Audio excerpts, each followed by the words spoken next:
amigos, vamos a hablar de libertad financiera. Vamos a hablar de libertad financiera.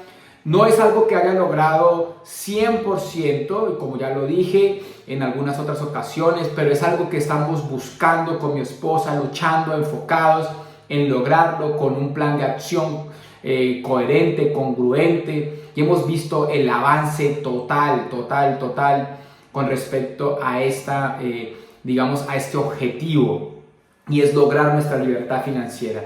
Yo creo que es un objetivo que se debe poner, por lo menos contemplar. La mayoría de la gente cree que es normal estar mal, que es normal vivir endeudado, que es normal no tener resultados. La mayoría de las personas consideran que es absolutamente normal estar mal financieramente. Y yo creo que el primer avance en la libertad financiera es aceptar que nuestras finanzas están mal, es aceptar que las cosas no están funcionando y es empezar a hacer grandes cambios. Ahora, yo creo que cuando uno decide realmente ser libre, no toma tanto tiempo volverse libre financieramente. Y creo que ese primer paso tiene que ver con decidir buscar la libertad financiera. Y mi esposa y yo nos pusimos esa meta hace varios años, a empezar a trabajar, a buscar conseguir ese resultado de hacernos libres, de conseguir libertad financiera,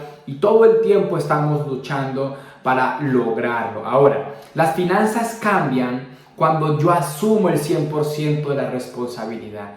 La mayoría de las personas tienen finanzas desastrosas porque pues no deciden, creen que la responsabilidad es de un gobierno, creen que la responsabilidad es de la empresa, que ellos son víctimas. Creemos que somos responsables del sistema financiero, del sistema empresarial, y eso hace que las personas pues no avancen en lo financiero. Las personas no avancen en lo financiero y las personas dejan la responsabilidad de sus finanzas a otros. Y creo que ese es el punto más importante.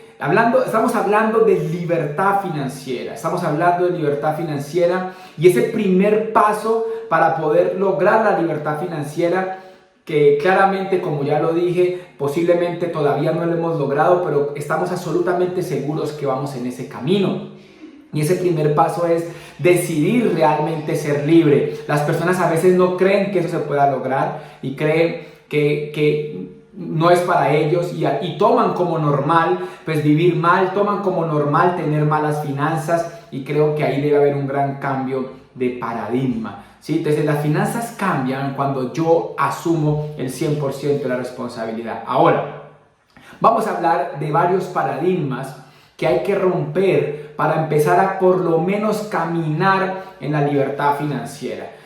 Vamos a romper esos paradigmas. El tema de la libertad financiera es muy extenso y lo he dividido en dos partes. Hoy vamos a ver la primera parte de la libertad financiera, vamos a ver libertad financiera 1, y la próxima semana vamos a hablar de la libertad financiera 2 como la segunda parte. Y vamos a romper varios mitos con respecto a las finanzas que a mí me tocó romper, que me tocó aprender, que fue un proceso que hemos notado los avances abismales en nuestras finanzas, porque hemos adoptado varios de estos elementos. El primero que quiero hablarte es que los ahorros sin objetivos no son nada.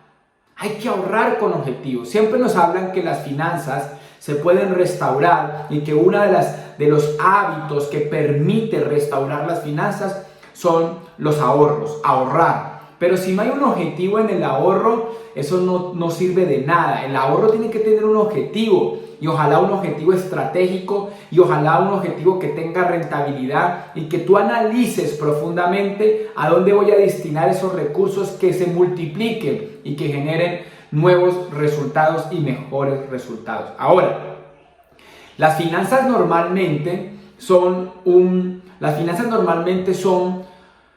problema que arranca de manera invisible, muy sensible, y casi siempre se agranda. Cuando se agranda es porque no lo detectamos a tiempo. Y casi todas las personas que pasamos, porque digo pasamos porque yo pasé y todavía estoy en la cola de ese proceso, no reconocemos que estamos mal financieramente. Y el 90% de la solución de tus finanzas está en reconocer y en darse cuenta que tienes problemas financieros.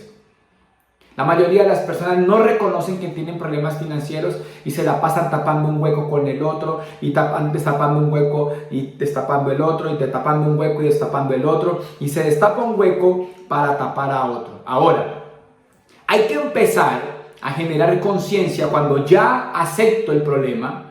Hay que generar conciencia y empezar a hacer realmente cambios. Es más, las finanzas se transforman a través de cambios dramáticos. Los cambios dramáticos generan amplios resultados, generan resultados dramáticos. Cambios dramáticos que generen grandes resultados. Y eso es lo que más cuesta en lo financiero.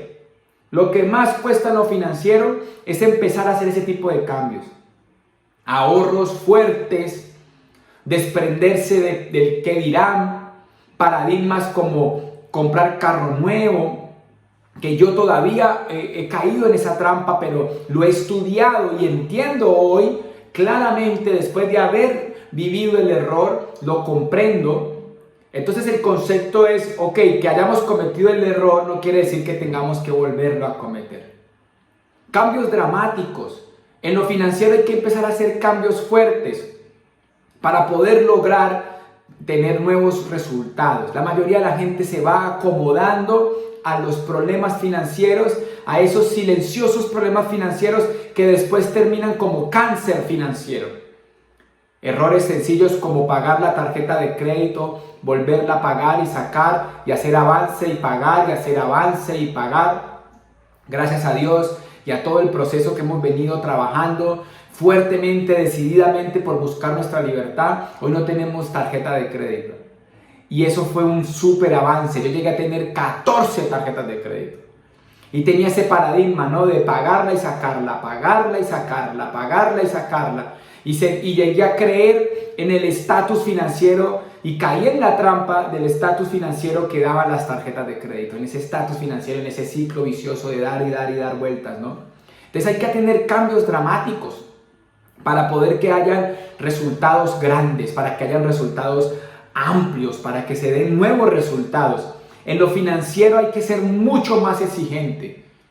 Hay que ser dramático, hay que ser agresivo con los cambios, ahorros reales.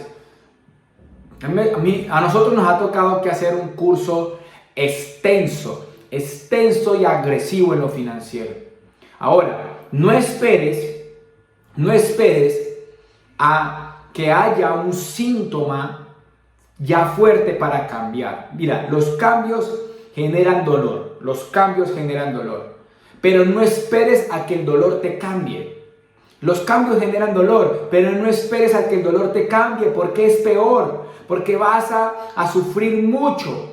Yo te lo digo por experiencia propia. Yo sufrí mucho financieramente, derramé lágrimas por lo financiero, por no hacer cambios en el momento correcto. Y el cambio siempre duele. Pero no esperemos a que el dolor nos lleve a los cambios. No esperemos a que suframos y que tengamos que cambiar cuando ya es tarde o cuando ya las cosas son muy graves.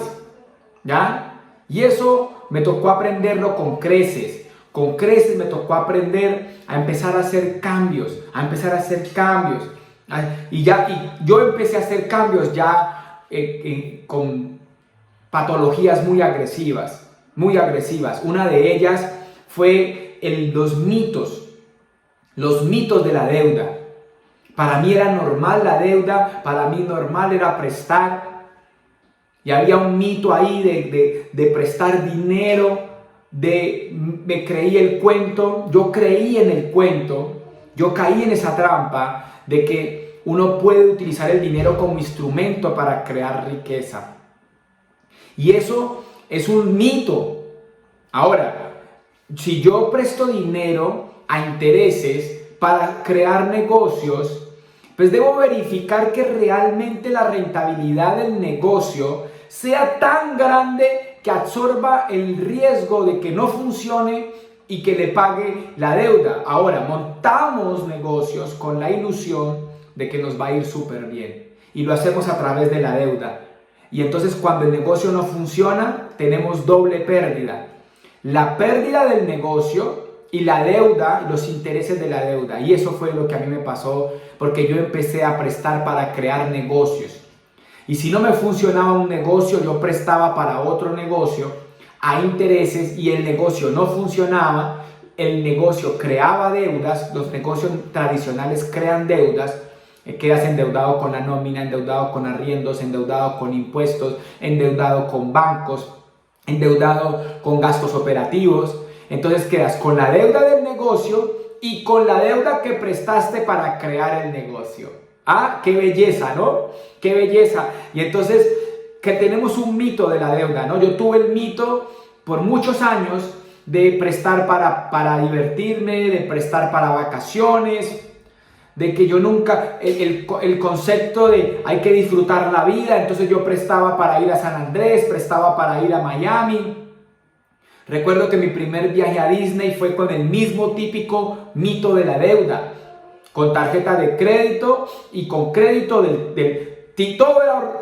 todo era crédito, el tiquete, los hoteles, todo, la ropa, y uno llega allá y tenía un paradigma enorme de darme ese gusto de comprar cosas a crédito, y yo tuve ese mito de la tarjeta de crédito. Hay una trampa con la tarjeta de crédito y es que te las entregan supuestamente sin cuota de manejo y te dicen que la tarjeta te sirve para una emergencia y que si tú pones la tarjeta a una sola cuota, tú estás trabajando con el dinero del banco. Entonces ese es el paradigma. Ahora, el problema es que es una tentación muy grande.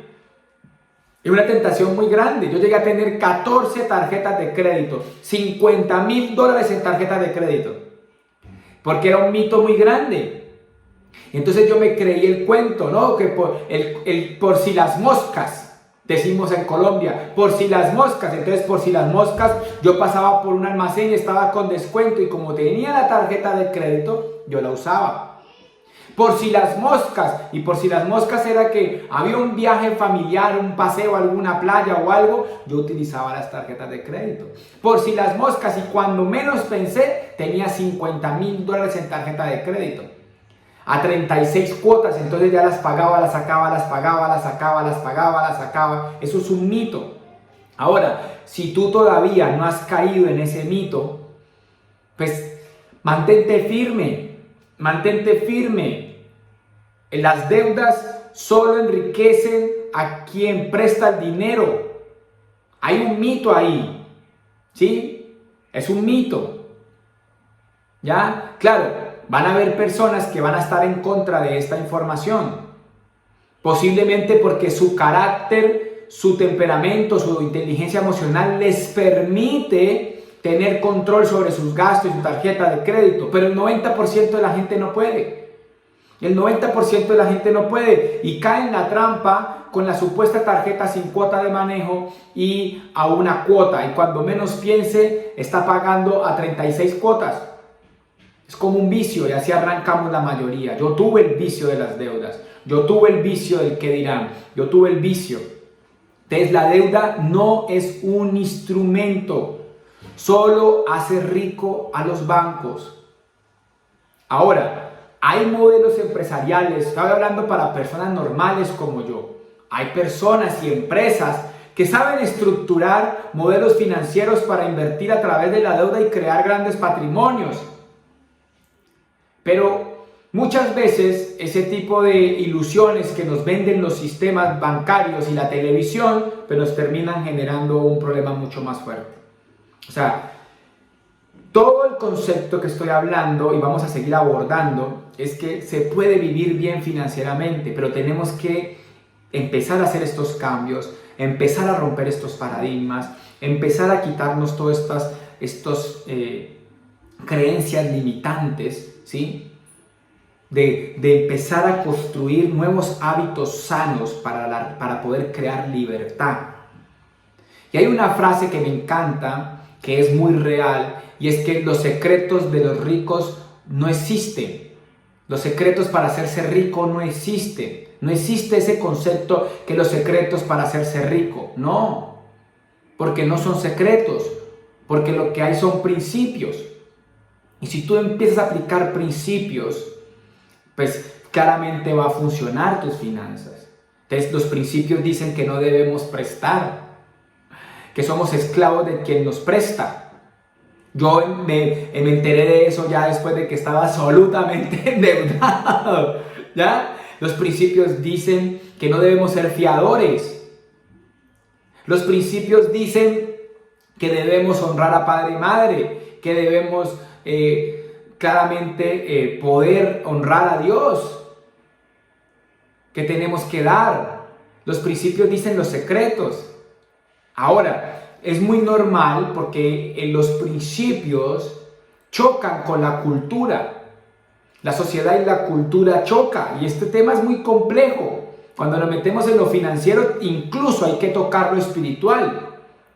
Ahora, no me quiero meter en lo espiritual porque ese no es el campo de esta charla. El campo es la mentalidad y los paradigmas que tenemos que romper para empezar a caminar en nuestra libertad financiera. Ahora, ¿qué es lo que sucede? Es real que en el universo, en el mundo, en la creación, hay demasiada abundancia.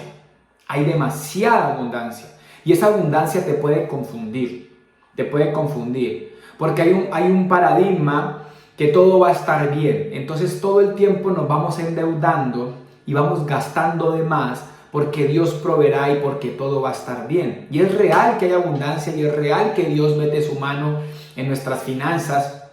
Pero nosotros a veces en la inocencia de este paradigma, incluso religioso, de creer que todo va a estar bien sin que yo haga algo, pues claramente empieza a endeudarme y a generarme problemas. O sea, todo va a estar bien si yo hago que esté bien. Todo va a estar bien si yo cumplo los principios. Pero la gente dice, todo va a estar bien e incumple principios. Y si yo incumplo principios, no va a estar bien las cosas. Porque cumplir un principio trae promesa, trae recompensa, pero incumplir un principio trae consecuencias, son leyes.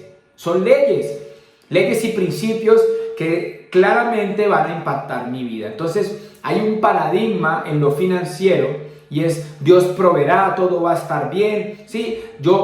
Pues compremos que Diosito no nos abandona, pues saquemos el televisor a crédito que Dios no nos abandona, démonos este paseíto, no nos lo merecemos, pero hagámoslo porque Dios está en el asunto.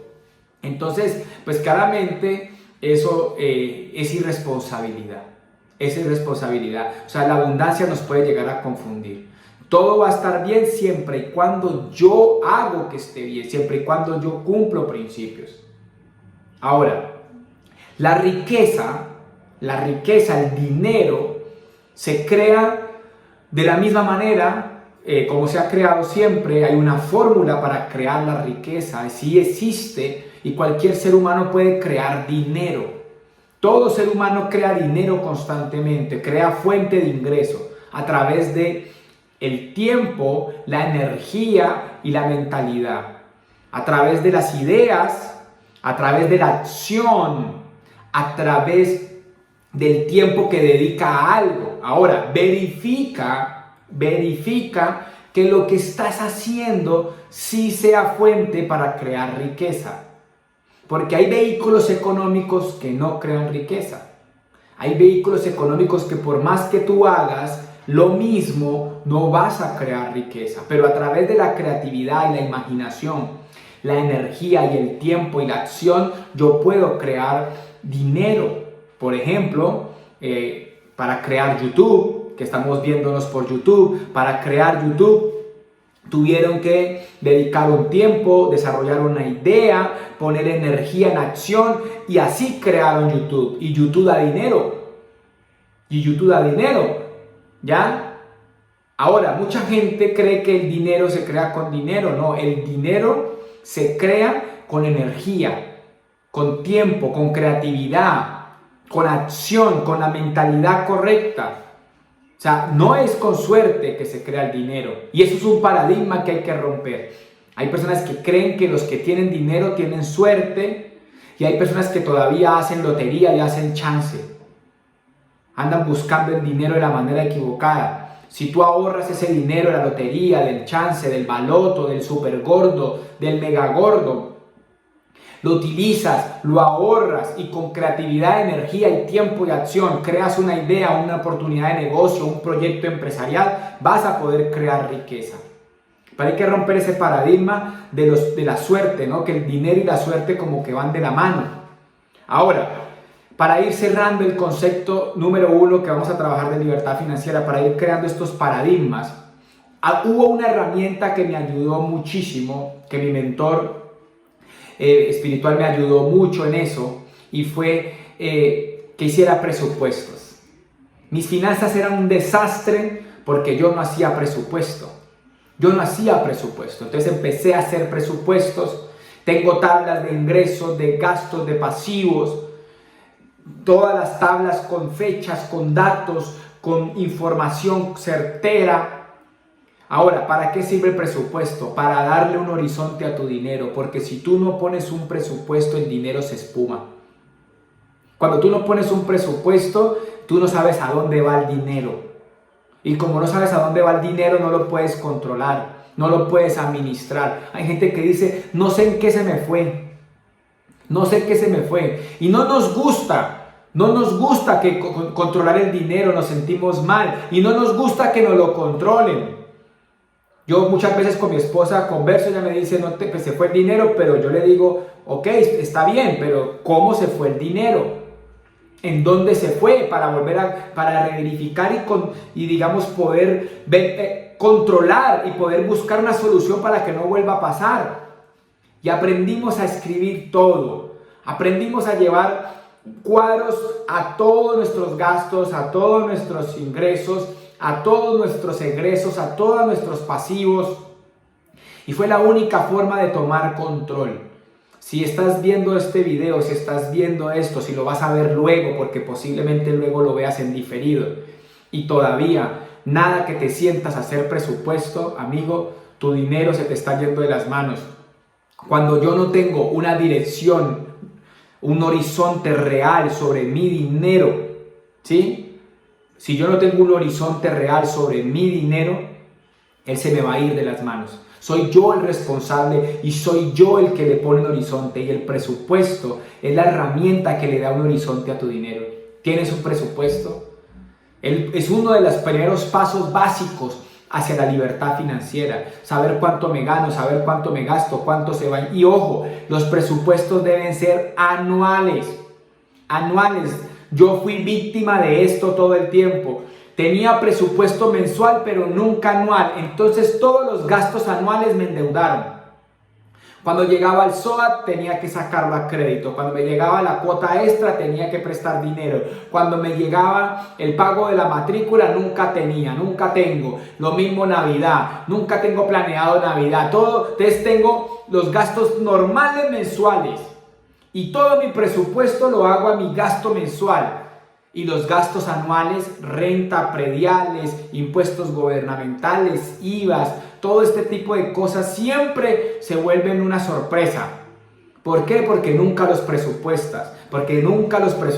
Entonces llega el problema, entonces le empezamos a echar, nos da tanta rabia y tanta impotencia que le damos la culpa a las circunstancias, al sistema, al gobierno, a la mamá, a lo que sea, incluso a Dios.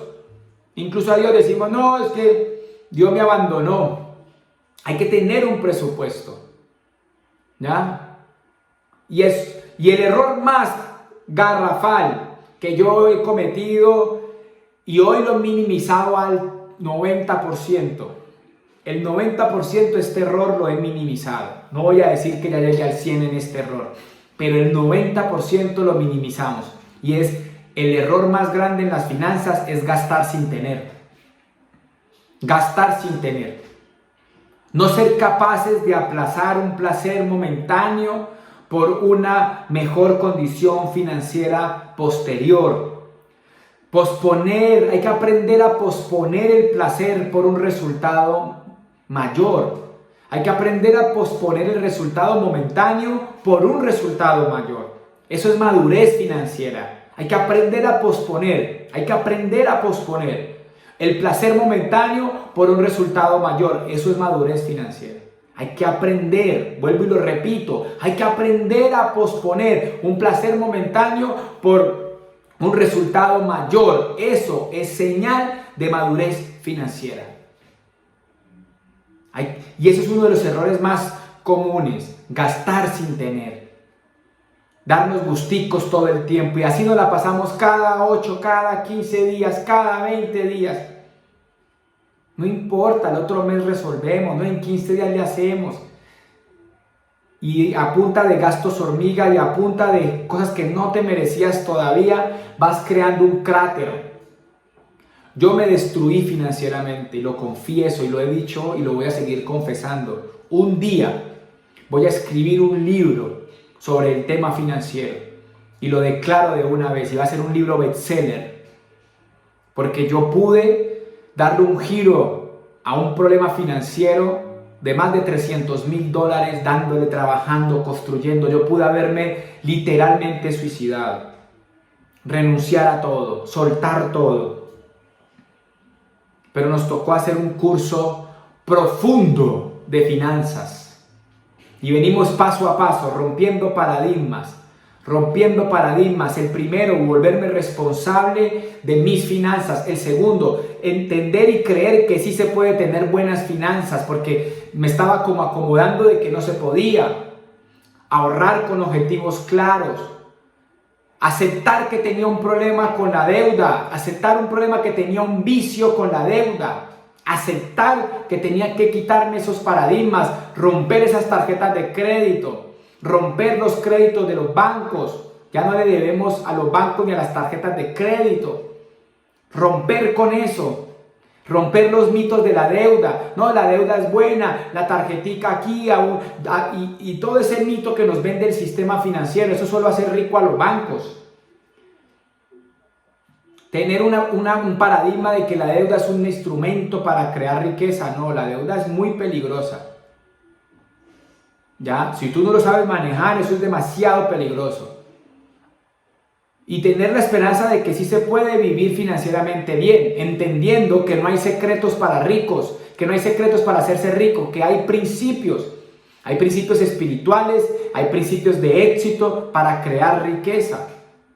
Ahora, no confundirse con la abundancia, que te puede confundir. Dios sí nos propone que cuando creemos en Él, todas las cosas conducen a bien, pero no puedo romper principios. O sea, todo conduce a bien, pero si me endeudo, soy esclavo del que me prestó. Así yo crea en Dios y así yo piense que todo va a estar bien, porque el principio dice que el que presta es esclavo de quien le presta.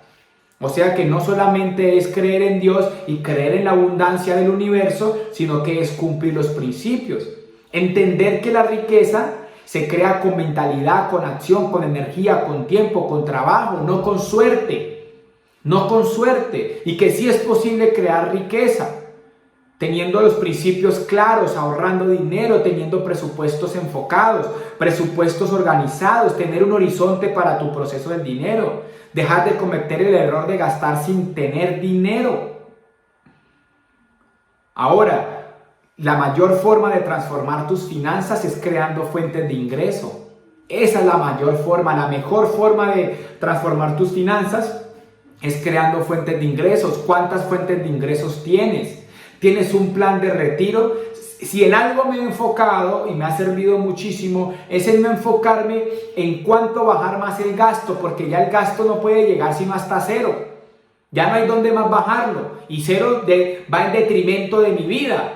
Entonces yo no lo llevo a cero, pero sí lucho por crear muchas fuentes de ingreso, porque las fuentes de ingreso son ilimitadas. Hoy estoy alrededor de 7, 8 ingresos digitales. Regalías por libros, regalías por YouTube, regalías por el negocio de network marketing que desarrollo, regalías por sociedades, participación en otros negocios, en otras compañías, socio en empresas. Y trabajar en buscar más fuentes de ingresos, pero a veces nos quedamos con un solo ingreso. Si ese ingreso falla, entonces Y peor aún si es el empleo, te echan y entonces, ¿qué queda? ¿Qué queda? Uno de los principios, de los fundamentos de la libertad financiera es tener fuentes de ingreso. Es tener diversificado las fuentes de ingreso y tener un plan de retiro. Pregúntate, ¿tienes un plan de retiro? Recuerda que este es la primera parte de libertad financiera. Es un tema tan largo que lo vamos a dividir en dos partes. La próxima semana vamos a trabajar libertad financiera 2.